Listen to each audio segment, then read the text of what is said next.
The massive space station stretched across the void like a crystal mountain floating in the black sea of stars. Station Prime was the crown jewel of the Galactic Judicial Council, its towering spires catching the light from 3 artificial suns that burned endlessly in the vacuum. Ships from 100 different worlds docked at its ports every day, bringing disputes, criminals, and justice seekers from across the galaxy deep inside the station's heart. The grand courtroom buzzed with nervous energy. The chamber itself was a marvel of alien engineering walls made from living crystal that could display evidence directly into the minds of witnesses. Gravity fields that could be adjusted for different species, and air that automatically filtered to provide the perfect breathing mix for any creature present. Judge Kethmura shifted uncomfortably on the elevated bench, her crystalline body catching and refracting the courtroom's soft blue light. She was ancient even by Vorthok standards, her translucent form containing centuries of legal wisdom. The patterns of light dancing through her crystal structure showed her deep concern. She had presided over thousands of cases involving dozens of species, but today felt different. Today felt dangerous. Beside her, Judge Helixton pulsed with anxious amber light. The plasma collective representative existed as pure energy held together by magnetic fields, his thoughts flowing like liquid fire through his ethereal form. Unlike solid beings, he could sense the emotional currents in the room directly, and what he felt coming from the human section made his energy field crackle with worry. Judge Mordeth of the insectoid hive completed the judicial panel. His 6 arms moved restlessly as he organized his notes, compound eyes reflecting the courtroom lights like tiny mirrors.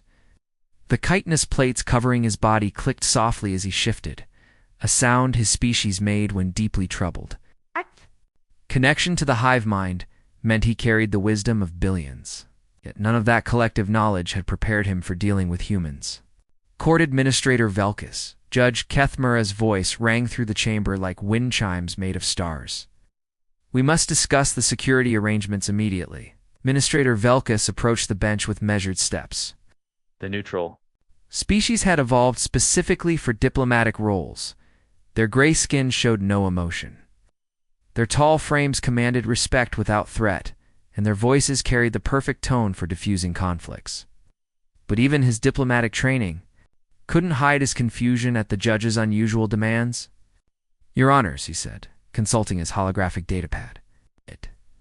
The security requirements you've submitted are extraordinary.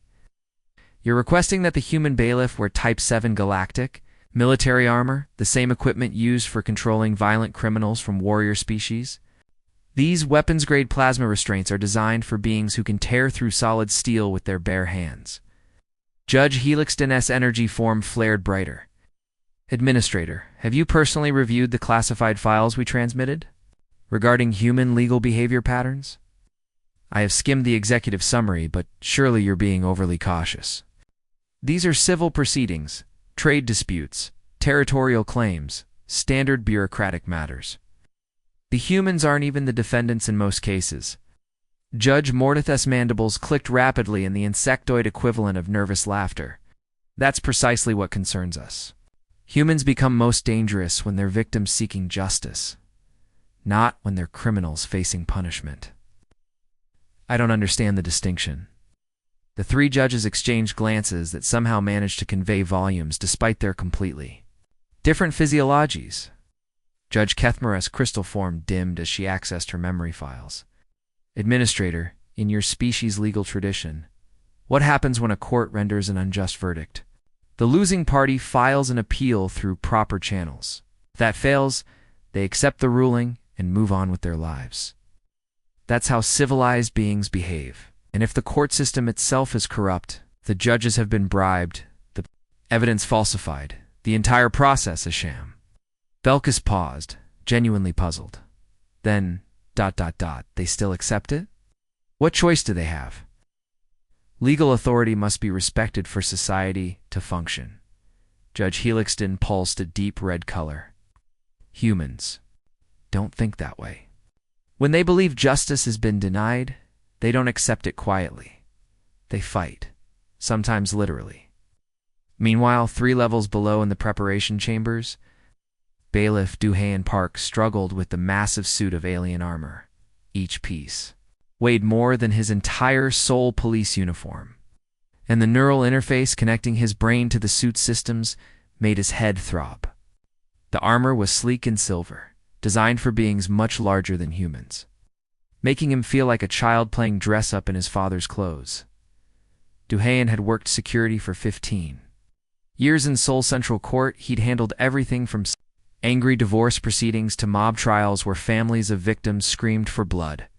He thought he'd seen every kind of courtroom drama possible, but standing here in this alien armor surrounded by technology he barely understood, preparing to face creatures from other worlds, this was beyond anything his training had covered. The helmet's neural link is giving me a headache, he complained in Korean to attorney Haejin Kim, who sat at a curved desk reviewing holographic case files. Haejin looked up from her work, her usually perfect composure showing cracks of strain. She was one of Earth's best international lawyers, fluent in 7 languages and experienced in complex multinational cases. But galactic law was proving to be an entirely different challenge. "Stop complaining about the armor," she said sharply. "After reading these files, I'm starting to think we might actually need it." Her assistant, Jinwoo Lee, looked up from his own pile of evidence. The young paralegal had volunteered for this assignment, thinking it would be an adventure. Humanities' first appearance before an alien court? Now, surrounded by documents detailing decades of systematic fraud and theft, the adventure felt more like walking into a trap. "What exactly are we dealing with here?"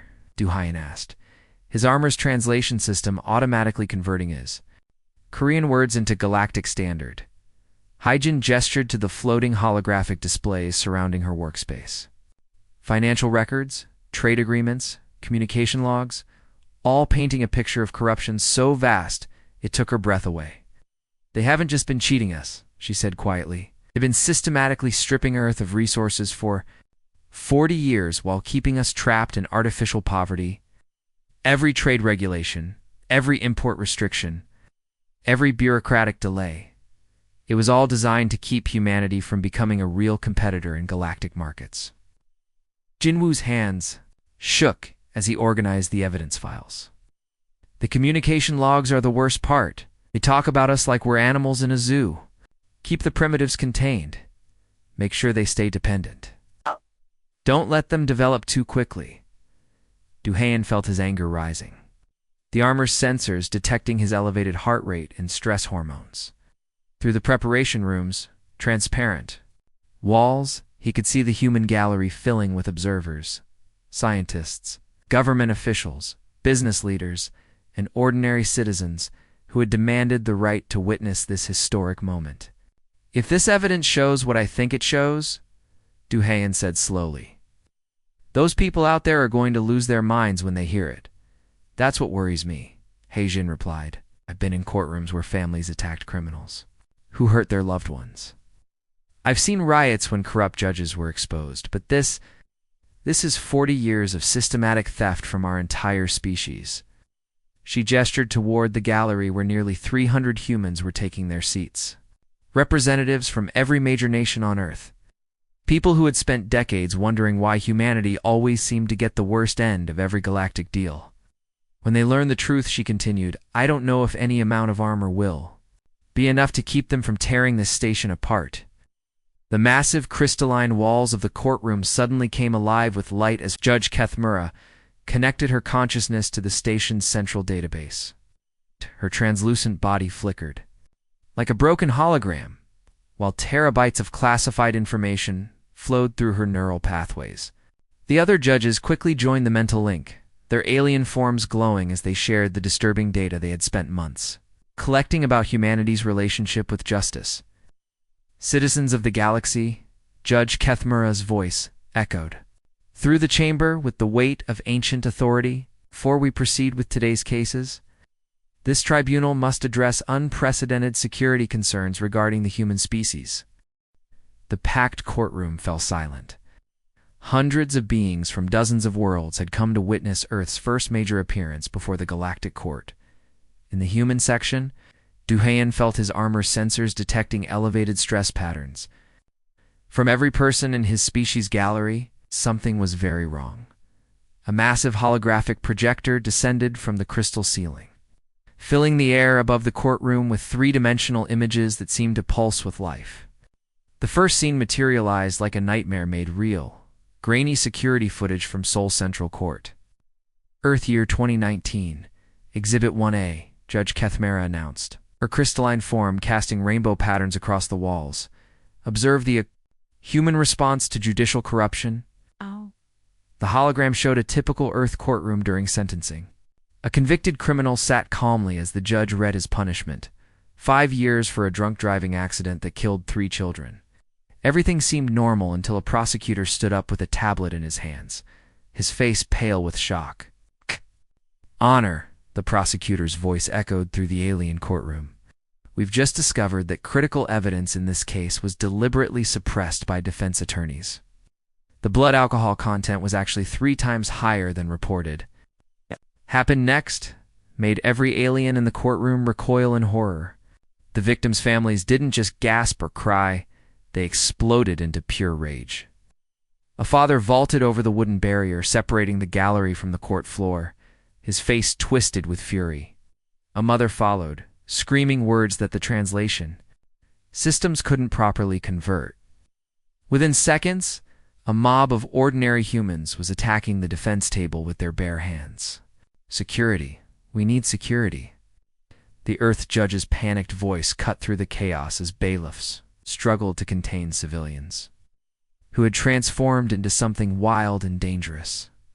The hologram zoomed in on the face of the attacking father. His eyes held no madness, no loss of control, just cold, calculating fury directed at people who had cheated his dead daughter out of justice.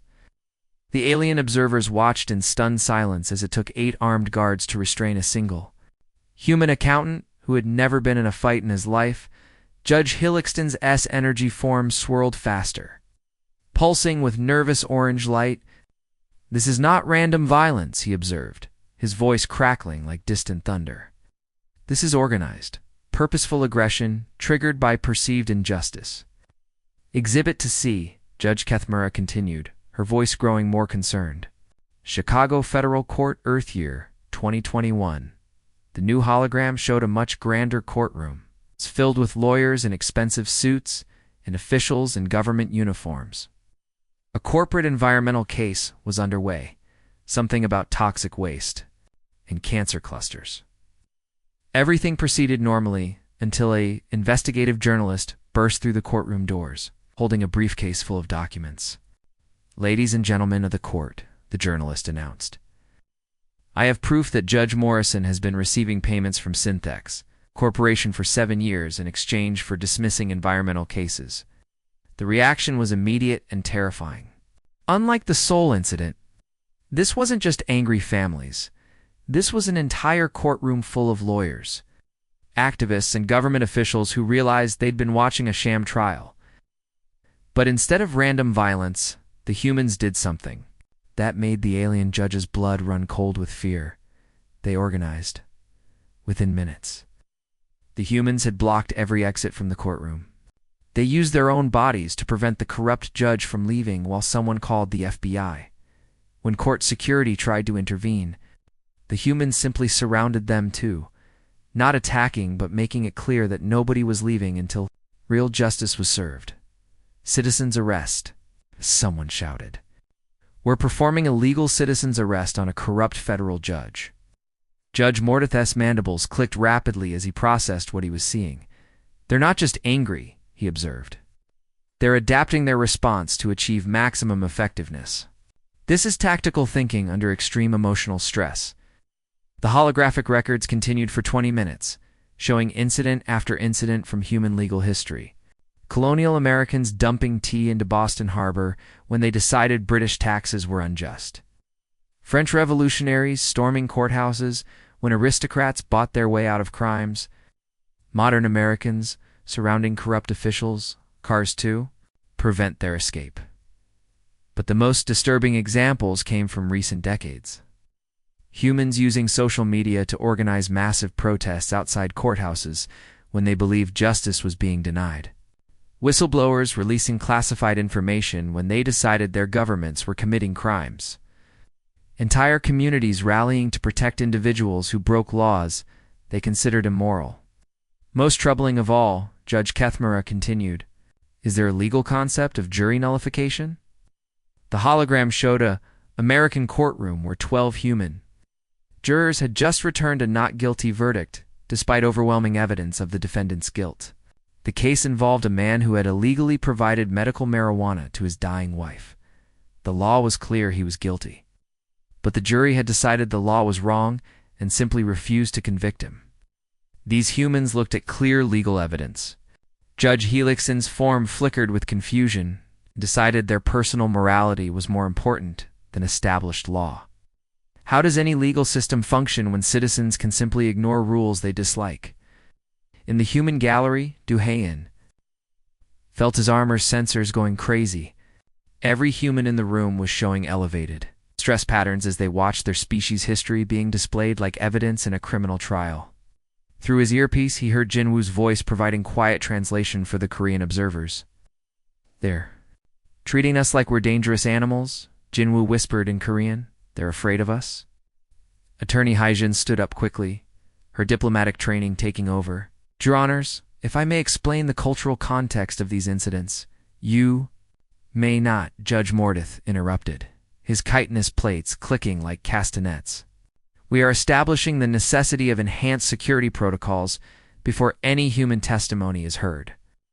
The holographic display shifted to show statistical analysis that made the alien observers gasp. Charts showing that humans were 847% more likely to engage in courtroom violence than any other species. Graphs demonstrating that human legal systems had been overthrown by popular uprising 23 times in recorded history, more than all other galactic civilizations combined. Civil disobedience, Judge Kethmara continued, appears to be considered a virtue in human culture. They have philosophers who argue that breaking unjust laws is not only acceptable but morally required. Judge Helixston's energy form turned a deep red color. In plasma collective society, questioning legal authority results in immediate neural adjustment. Citizens who cannot accept lawful decisions are modified until they can. How do humans maintain social order when every individual reserves the right to decide which laws they will follow? The question hung in the air like a challenge. In the human section, Duhayan could feel the anger building among his people. They weren't just watching their history being analyzed, they were watching themselves being put on trial for having the courage to fight injustice. Through the courtroom speakers, the translation systems struggled to convert human concepts into alien languages. Words like liberty, justice, and freedom seemed to cause processing errors, as if the concepts themselves were incompatible with non-human thinking. "Your Honors," Haijin called out again, her voice carrying the authority she'd learned in Earth's toughest courtrooms. "Our legal philosophy is based on the principle that government serves the people, not the other way around, which is exactly why enhanced security is required," Judge Mordith replied. "Beings who believe they can overthrow legal authority whenever they disagree with it represent an existential threat to galactic judicial order." Duhayan's armor systems activated automatically as his biometrics spiked beyond safe levels. Around him, he could hear the low murmur of angry voices from the human gallery as people realized they weren't here to seek justice. They were here to be judged for their willingness to fight for it. The emergency cooling period alarm echoed through Station Prime's corridors like a ship's distress signal. Red warning lights bathed the crystal hallways in bloody shadows as automated systems worked to lower the temperature in the main courtroom. The human gallery had literally heated up the chamber with their collective rage. 300 angry humans radiating enough thermal energy to trigger the station's environmental controls in the judge's private chambers. The atmosphere was thick with tension despite the sterile white walls and minimal furnishing. The room felt more like an interrogation cell than a meeting space, with its single rectangular table for basic chairs and harsh overhead lighting that cast sharp shadows across everyone's faces. Duhayan stood at attention near the door, his massive alien armor making him look like a silver robot guarding prisoners rather than a bailiff maintaining order. The armor's neural interface buzzed constantly in his skull, feeding him data about stress levels, potential threats, and escape routes. He felt ridiculous wearing military-grade equipment designed for suppressing violent criminals, but watching the judge's nervous behavior, he was starting to understand their fear. These aliens weren't just concerned about human violence, they were terrified of human unpredictability. Jinwoo sat at a portable workstation in the corner, dancing across holographic displays as he operated the recording equipment required for all formal judicial conferences. The young paralegal's face was pale with concentration as he monitored translation protocols, ensuring that every word exchanged between humans and aliens was accurately converted and preserved for the official record. Attorney Haejin Kim sat across from the three judges, her posture straight and professional despite the circumstances. She had prepared for this moment her entire career, the chance to represent humanity before an alien court. But nothing in law school had taught her how to explain human nature to beings who found it fundamentally incomprehensible. Judge Kethmura's crystalline form flickered nervously as she addressed the human attorney. Counselor Kim, your species' behavior patterns present us with an unprecedented challenge. In our examination of galactic legal systems, we have never encountered beings who consider violent resistance to lawful authority as morally justified. That's because you're misunderstanding what we consider lawful authority, Haejin replied calmly. Your Honors, imagine if tomorrow your own legal system was taken over by criminals who used it to steal from your people while hiding behind judicial procedure. Would you still consider their decisions legally binding? Judge Helixton's energy form swirled faster, pulsing with confused amber light. But legal authority comes from the system itself, not from whether individuals approve of specific outcomes. If citizens could simply reject decisions they dislike, no civilization could maintain order. Haejin leaned forward, her voice taking on the passionate tone she used when arguing her most important cases. That's exactly the problem. You're treating legal systems like they're sacred, unchangeable forces of nature. But humans understand that laws are made by people, and people can be corrupted, bought, or simply wrong. She gestured toward Jinwoo, who activated a holographic display showing Earth's history. Images of ancient civilizations appeared in the air above the table. Egyptian pharaohs, Roman emperors, Chinese dynasties, European kings. Throughout our history, the most evil acts have been committed by people claiming legal authority. Slavery was legal. Ow. Genocide was legal. Cool.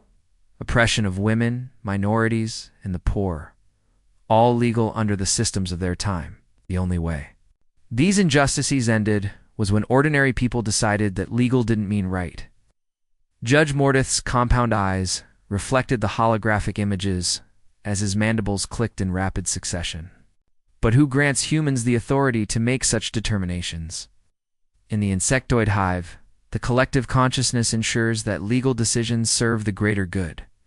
Individual dissent is impossible because we share unified thought. And that's exactly why you can't understand us, Doohan spoke up suddenly. His armor's translation system, making his Korean-accented English sound flat and mechanical. You've never had to live under laws made by your enemies. The three judges turned their attention to the armored bailiff, surprised to hear from someone they had assumed was just muscle for security. In my 15 years as a courthouse officer, Doohan continued, I've seen judges take bribes, prosecutors hide evidence, and defense lawyers throw cases for money. And when that happens, the people in my courtroom don't see legal authority. They see criminals wearing robes. Judge Kethmura's crystalline facets shifted to project deep confusion. But surely your legal system has mechanisms for addressing such corruption through proper channels? Jinwoo looked up from his equipment, his young face showing the cynicism that came from studying decades of legal cases. Those proper channels are often controlled by the same corrupt people. When the system investigates itself, it usually finds itself innocent. Which is why humans reserve the right to bypass corrupt systems entirely, Haejin added. We call it civil disobedience, jury nullification, or sometimes revolution. But it all comes down to the same principle. When law serves injustice instead of preventing it, we stop treating it as law. Judge Helixton's form flared bright red. a color that Jinwoo's cultural database indicated meant extreme agitation and plasma collective physiology. You're describing the complete breakdown of civilized society. How can any institution function when its authority can be rejected at will? Because most of the time our institutions work, Haijin replied patiently. The vast majority of humans follow laws, respect court decisions, and work within the system to create change. We only fight when the system itself becomes the enemy of justice. She activated another holographic display, this one showing modern Earth courtrooms where everything functioned normally. Judges making fair decisions, lawyers arguing cases honestly, citizens accepting verdicts even when they disagreed with them. Look at these images, she said. Millions of legal proceedings every year where humans behave exactly as you expect civilized beings to behave. We're not anarchists or criminals. We're people who refuse to let law be used as a weapon against Wes. Judge Mordith's katana's plates clicked softly as he processed this information. But the potential for violence remains constant. How do we conduct proceedings when we cannot predict which decisions might trigger aggressive responses?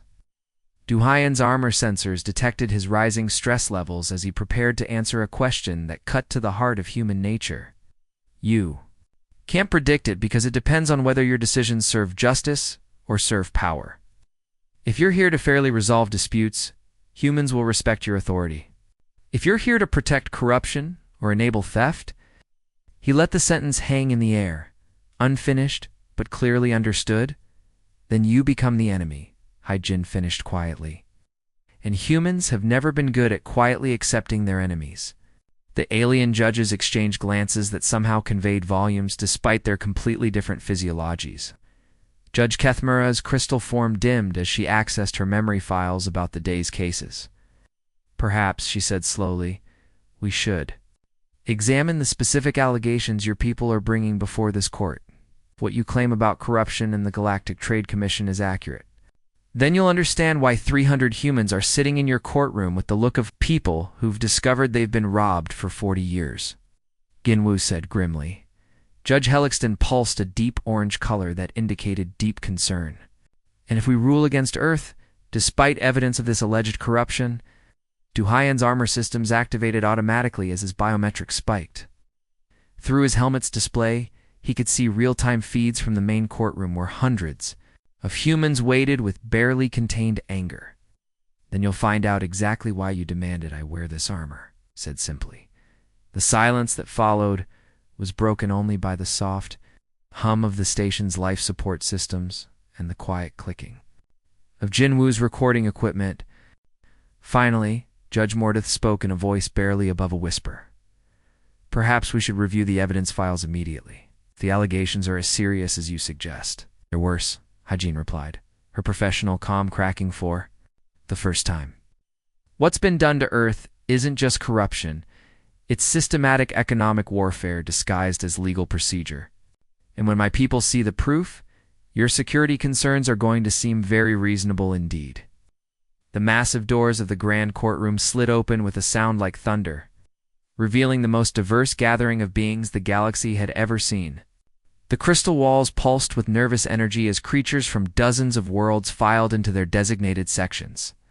Insectoid diplomats clicked their way to the upper galleries while floating gas beings drifted through specially designed atmospheric chambers. But all eyes were on the human section, where nearly 300 representatives from Earth sat with the stillness of predators waiting to strike. Duhayan felt the weight of his alien armor differently now. What had seemed like an insult an hour ago now felt like necessary protection. His helmet's sensors painted the courtroom in layers of data, stress readings, thermal signatures, biometric warnings. Every human in the room was showing elevated fight-or-flight responses, their bodies preparing for battle even as their minds tried to process the evidence they were about to see. The courtroom itself was a marvel of galactic engineering. Gravity generators allowed beings from different worlds to sit comfortably in their preferred orientations. Some aliens hung from the ceiling like bats, others floated in liquid-filled tanks, and a few existed as pure energy contained in magnetic bottles. But the humans sat in neat rows like soldiers before a battle. Their faces hard with determination, Judge Kethmura's crystalline form caught the light as she raised her translucent hand for silence. This tribunal will now hear case designation. GTC 4471.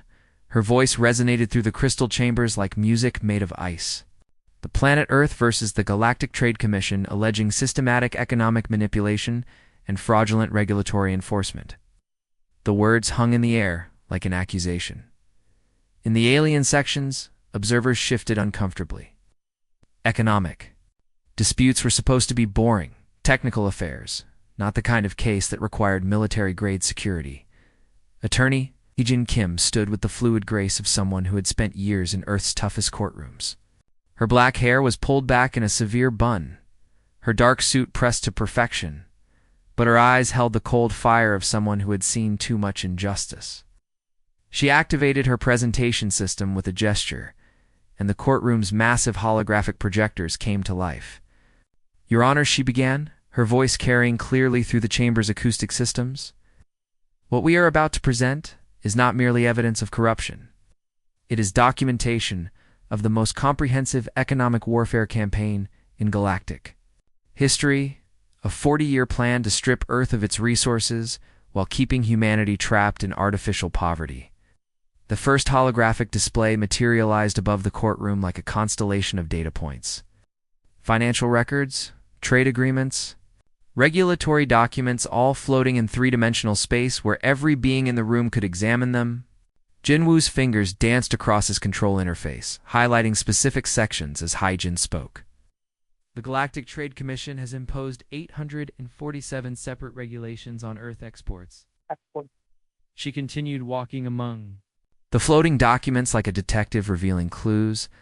Each regulation appears reasonable on its surface: safety standards, quality controls, environmental protections.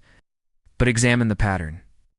The holographic data rearranged itself, showing a timeline that stretched back decades. Red markers indicated regulations imposed on human goods, while green markers showed identical products from other worlds receiving approval without restriction. Earth's agricultural products are rejected for containing excessive organic compounds, compounds that occur naturally in all biological life. Meanwhile, Vorthok food exports with identical compositions are approved immediately. Human-manufactured goods are held up for safety testing that takes years to complete, while collective products skip these tests entirely. Judge Mordith's mandibles clicked as he processed the information. Trade regulations are established through careful analysis of potential risks.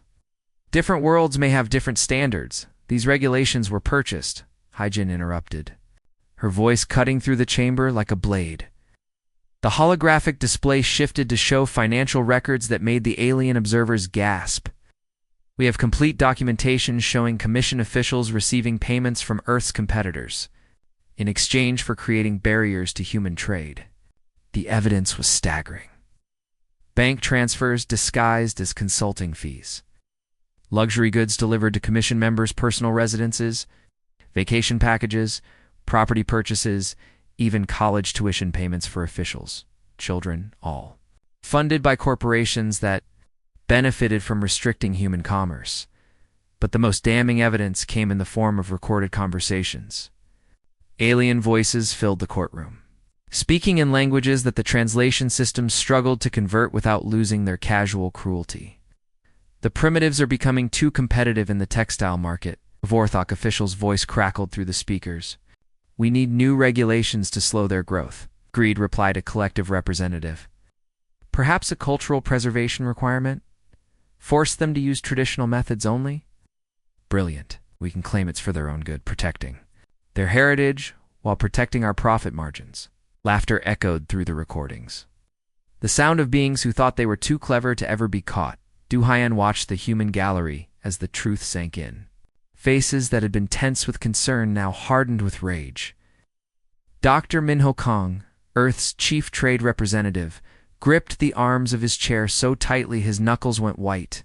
Economist Soyoung Park's usually calm demeanor cracked as she heard decades of her research reduced to a joke by alien officials who saw humans as nothing more than obstacles to profit. The holographic display continued, revealing the scope of the conspiracy. Human mining operations shut down for environmental concerns while alien companies strip mined entire planets. Earth's technology exports blocked for security reasons, while identical alien tech flooded galactic markets. Even humanitarian aid was manipulated, food shipments to Earth deliberately contaminated with allergens that only affected human physiology.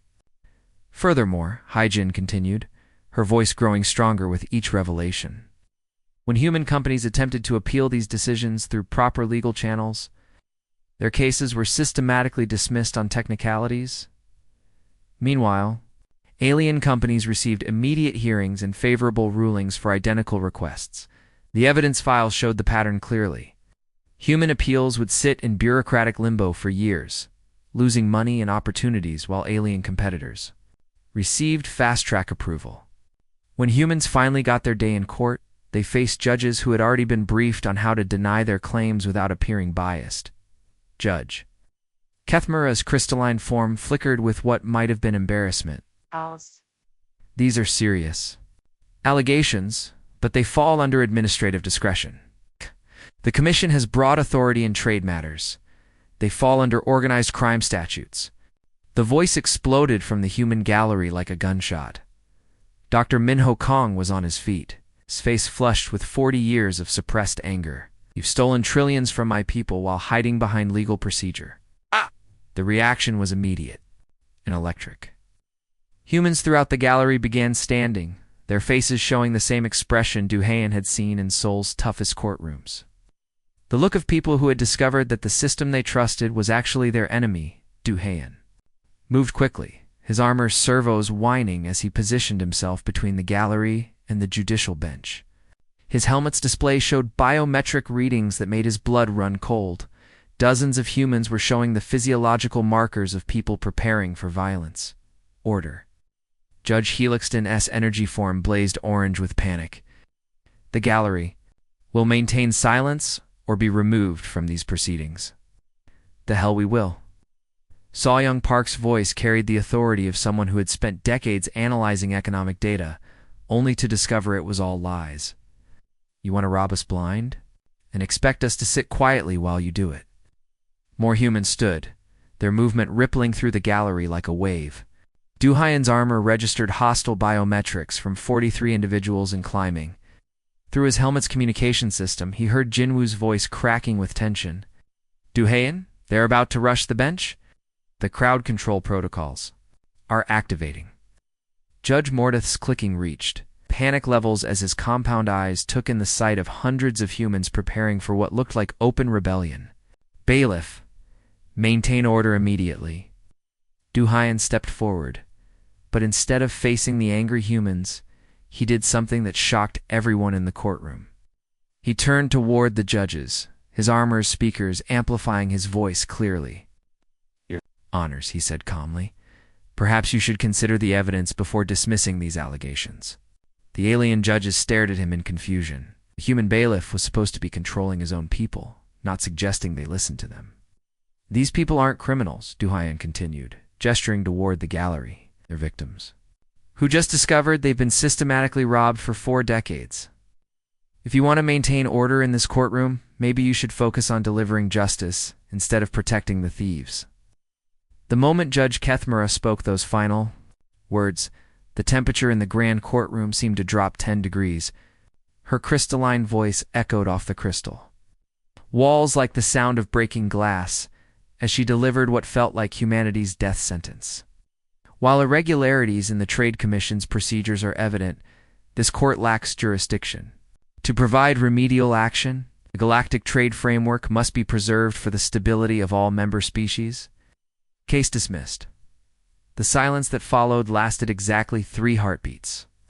Then the human section of the courtroom exploded like a star-going supernova.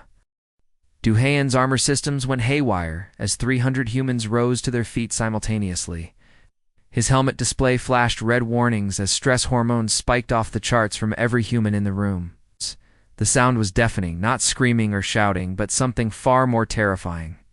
It was the collective growl of a species that had just realized they'd been betrayed by the very system they'd trusted to deliver justice. Stability? Dr. Minho Kong's voice cut through the chaos like a laser blast. the mild-mannered trade representative, looked transformed, his usually calm face twisted with 40 years of suppressed rage. "You mean the stability of your theft operation?" The alien observers in the upper galleries recoiled in terror as they watched humans transform before their eyes. These weren't the same diplomatic creatures who had entered the courtroom hours. Earlier, these were the descendants of apes who had clawed their way to the top of their planet's food chain. And every predatory instinct their species possessed was now fully activated. 40 years of economic warfare, economist So Young Park's voice cracked with the weight of decades spent analyzing data that had all been lies. Trillions stolen from our children's future, you call it irregularities? Duhaon positioned himself between the surging crowd and the judicial bench, his armor's crowd control systems activating automatically. Energy barriers sparked too. Life around him as the suit prepared to handle a riot. But something in the human's movement pattern caught his attention through his helmet's tactical display. They weren't charging blindly forward, they were organizing. Even in their fury, the humans were thinking tactically. Government officials moved to block the exits, while business leaders formed groups to prevent the judges from escaping. Scientists activated recording devices to document everything that happened next. This wasn't mob violence. This was coordinated. Rebellion by people who knew exactly what they were doing. Judge Helixton's energy form blazed orange with panic as he realized the humans weren't going to simply accept his ruling and leave quietly. "Security, we need immediate evacuation protocols." But before the station's automated defense systems could activate, something extraordinary happened. Attorney Hejin Kim's voice cut through the chaos like a sword through silk, stopping the advancing humans in their tracks. "Article 847 of the Galactic Legal Code," she shouted, her courtroom training allowing her to project her voice over the crowd without electronic amplification. "Any court acknowledging systemic corruption must provide remedy or forfeit jurisdiction to a court that will."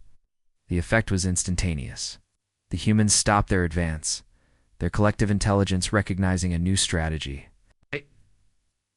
Fingers flew across his portable workstation, pulling up legal databases and precedent files while Hyjin prepared to turn the aliens' own laws against them. "Your own precedent in Vorthok versus Hegemony Mining Corporation," she continued, now in full legal combat mode. The same woman who had calmly presented evidence was now wielding galactic law like a weapon. Direct quote, "Justice delayed through procedural obstruction constitutes justice denied and invalidates judicial authority." Judge Mordith's compound eyes reflected the courtroom, lights like fractured mirrors as his mandibles clicked in nervous panic. "That precedent doesn't apply to international trade disputes. It applies exactly," Dr. Minho's voice boomed across. "The chamber with the authority of someone who had spent decades studying galactic commerce law. You just admitted that systematic corruption exists, but claim you can't do anything about it. Under your own legal framework, this court has disqualified itself from hearing any further cases." The alien judges suddenly realized they had walked directly into a trap. By acknowledging the evidence of corruption while refusing to provide justice, they had violated their own judicial protocols. Jin Wu's workstation chimed as legal databases confirmed the precedent citations. "Galactic Judicial Review Protocol 1 to C," Jin Wu announced, his young voice carrying clearly through the chamber's acoustic systems. "When any court acknowledges criminal activity but refuses remedial action, the case automatically transfers to the Supreme Galactic Tribunal with full investigative powers and emergency jurisdiction." Judge Kethmara's crystalline form flickered like a dying light bulb as she accessed her memory files and confirmed the horrible truth. The humans were absolutely right. By trying to protect the corrupt system while admitting it was corrupt, the judges had triggered automatic review protocols that would expose the entire conspiracy to the galaxy's highest court. Furthermore, Hyjin pressed forward, sensing complete victory within her grasp. "Your deliberate refusal to provide justice when presented with clear evidence of criminal activity constitutes complicity under Section 4 of the Galactic Judicial Ethics Code. You're not just dismissing our case, you're making yourselves accessories to 40 years of organized theft." The courtroom fell dead silent as the implications sank in. The three judges who had tried to protect their corrupt system had just made themselves criminals under their own laws. Judge Helixton's energy form flickered desperately between colors as he tried to find some escape from the legal trap. The humans had constructed cannot destabilize the entire galactic economy based on. Then, you should have thought of that before participating in organized theft. So Young Park's economics background gave her words devastating precision. Every day you delay justice, the damages compound with interest.